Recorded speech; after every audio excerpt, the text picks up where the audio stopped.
Be yourself. I'm pretty sure that most of us have heard people throwing this cliche phrase around with the hope of others to embrace their individuality and discover who they truly are. However, I grew up struggling with what it means to actually be yourself. 5 years ago, I was in a Thai school where I was encouraged to be the same. I had to put up my hair in the same way as everyone else. I had to wear the same white shirt. I had to wear the same dark blue skirt.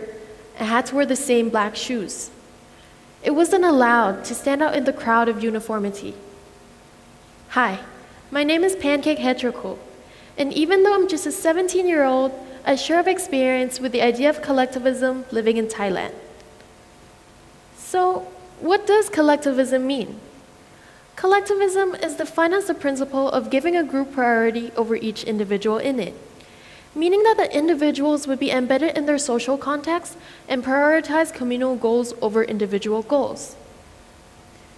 This model by Hofstede back in 1980 has shown that countries such as the United States, Great Britain, Australia, and Canada demonstrate high scores on his individualism index, while countries such as China, Pakistan, Venezuela, Mexico, and Thailand score fairly low.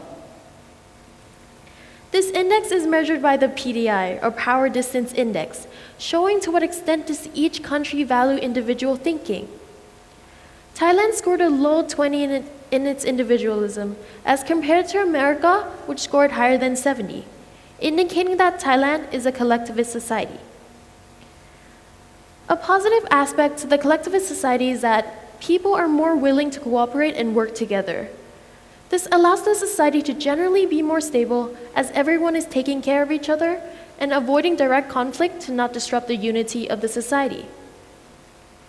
Thailand's collectivism is evident by its strong promotion of long-term responsibility to the family and extended family. Loyalty is valued and dominant, overriding other communal rules and regulations.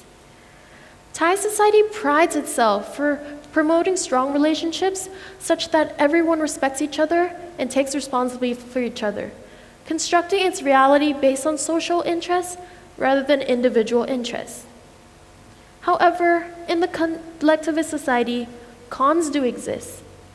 The cons include loss of personal self to group, greater emotional dependence of individuals on group, and less individuals contributing to group rewards. When I think back to my transition from my Thai school to ISB, Hofstede model comes to mind. It is clear to me now that some of my teachers and friends are from those countries with high score in Hofstede model.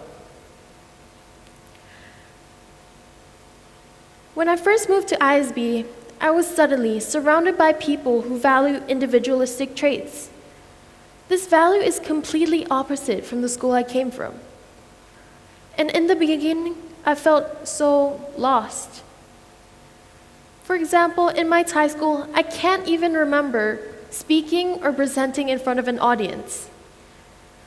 But in middle school at ISB, I was often thrust into the spotlight and asked to share my ideas and opinions in front of a class of 20 people. But here I am today, standing on stage and speaking to all of you. And this is because individuality is encouraged at ISB. I am able to openly express my opinion about a topic that I am passionate about, hence why I'm doing this TED Talk. I never could have imagined doing this 5 years ago. Let me tell you about something that happened.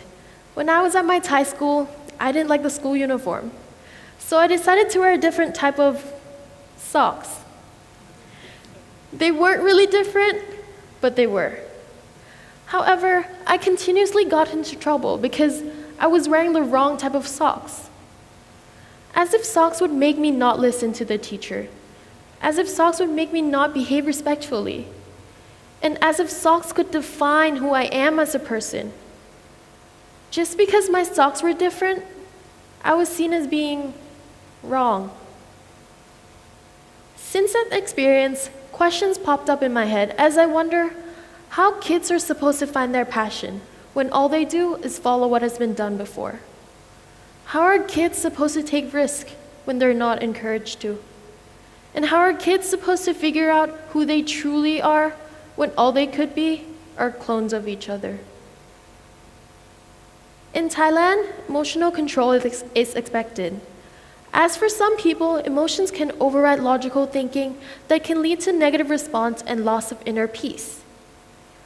Although emotional control can be a good thing, it means that we are not able to openly express our feelings or opinions.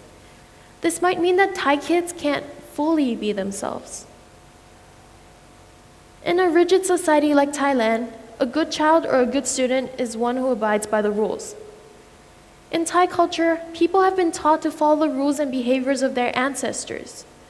This means that Thai kids have the tendency to be more of a follower rather than a leader.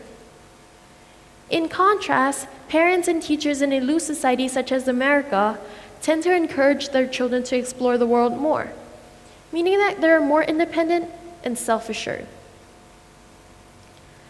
Being raised in Thailand, I was often encouraged to conform to societal norms and expectations. However, as time passes, I realized that acting against the norms is not always wrong. Now let's take a look at these famous and influential people. Steve Jobs, Mark Zuckerberg, Bill Gates, and Oprah Winfrey. What do all these successful people have in common? They all dropped out of college. In Thailand, others respect you if you obtain good grades and graduate from a good university.